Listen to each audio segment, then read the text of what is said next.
Isang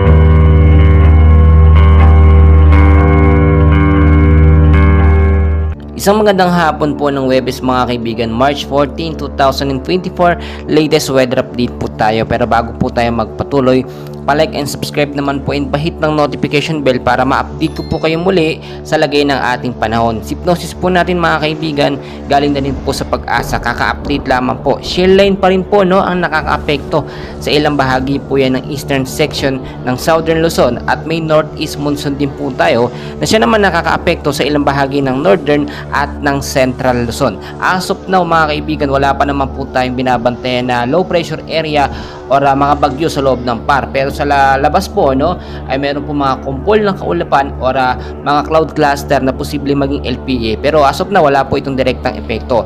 Narito na po ang forecast weather condition natin hanggang bukas po ito. Ito po yung mga lugar na apektado itong shear line at ng hanging amihan. Sa area po ng Quezon, Camarines Norte at Camarines Sur, maulap po na panahon ng mararanasan ngayong hapon. Posible din po hanggang bukas yan at dahil po yan sa tinatawag po natin yan shear line, mag-ingat po tayo sa posibleng rain showers at thunderstorm pagdating po sa gabi. So sa gabi minsan talaga doon po nagkakaroon ng pag-uulan, kaya kung lalabas po kayo, magdala po lagi ng payong jacket, kapote, panlaban po yan sa biglaang pag-uulan mga kaibigan. Sa area naman po ng Batanes, kasama na po ang Babuyan Island mga kaibigan, maulap din po ng panahon ng mararanasan ngayong hapon at posibleng hanggang bukas din po yan.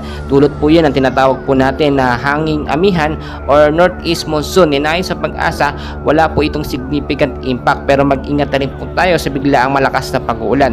Sa area naman po ng Ilocos Region, Cordillera Administrative Region at kasama na po ang Central Luzon at ilang bahagi ng Cagayan Valley, maulap din po na panahon ng mararanasan dyan with isolated light rains to heavy rainfall, dulot po ng northeast monsoon.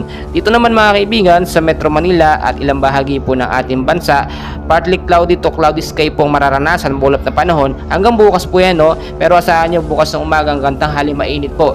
Magko-cool down or mag-i-slow down siya pagdating po ng hapon. Mag-ingat po sa mga isolated rain showers or thunderstorm pagdating naman sa gabi. So may easterlies tayo dyan at yung localized thunderstorm naman dyan sa may Metro Manila po. Posibleng pagbabaha kapag nagkaroon ng malakas at patuloy na pag-uulan. Mag-ingat din po tayo sa mga landslide prone area doon sa matataas na lugar. Mga kaibigan, tulad po na sinasabi, always know the weather before you go para safe at handa po tayo sa anumang lagay ng panahon. Maraming salamat.